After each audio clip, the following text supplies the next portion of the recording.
Assalamualaikum warahmatullahi wabarakatuh. Perkenalkan, nama saya Ruslan Nova dengan NIM 206500056. Dalam video kali ini saya akan membuat tugas mata kuliah RPL, yaitu mereview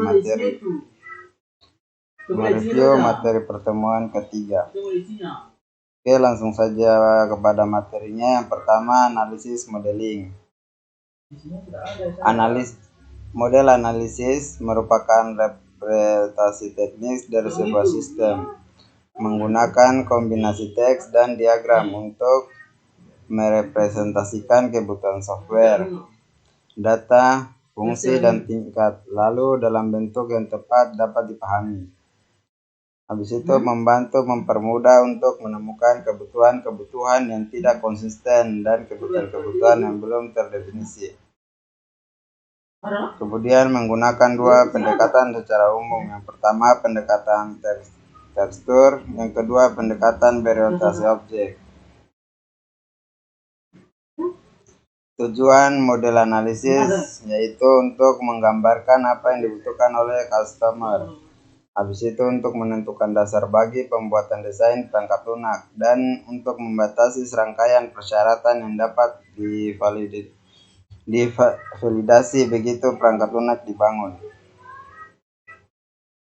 Model analisis pendekatan terstruktur. Yang pertama ada data dictionary atau kamus data, berisi deskripsi dari semua objek data yang dikonsumsi atau diproduksi oleh perangkat lunak.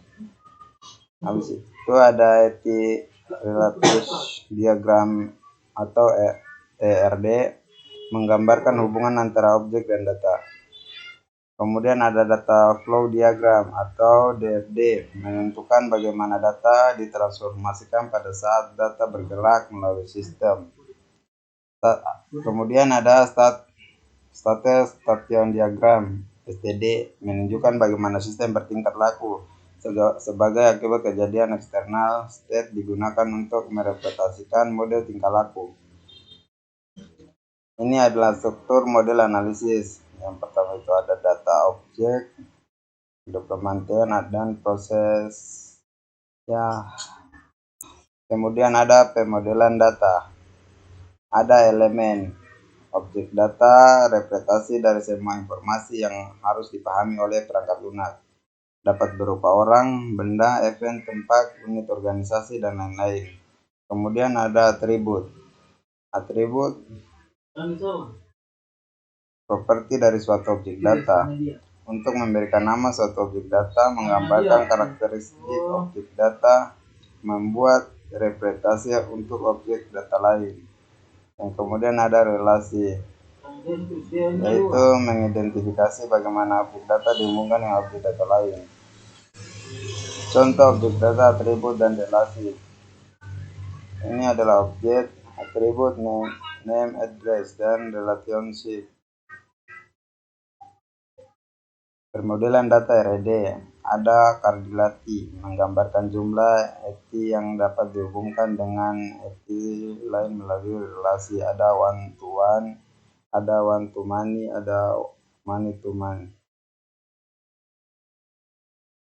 Kemudian ada permodelan fungsional dan aliran informasi.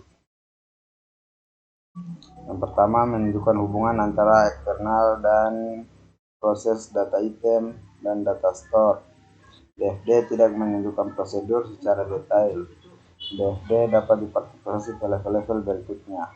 DFD level 0 disebut juga dengan diagram konteks. DFD level 0 dipartikulasi ke level-level berikutnya. Ini adalah behavioral modeling, menjelaskan suatu sistem yang dapat muncul ketika perangkat lunak digunakan. Habis itu mendeskripsikan kelakuan sistem. Stool, station diagram, controls. Habis itu umumnya digunakan pada sistem waktu nyata (SPT). Behavioral modeling (STD).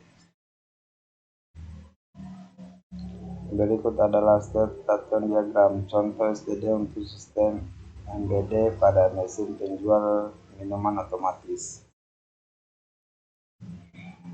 Ini adalah kontrol Spesifikation fungsi dari SPG nama dengan PSPC namun versi default dari setiap status yang dapat muncul pada sistem.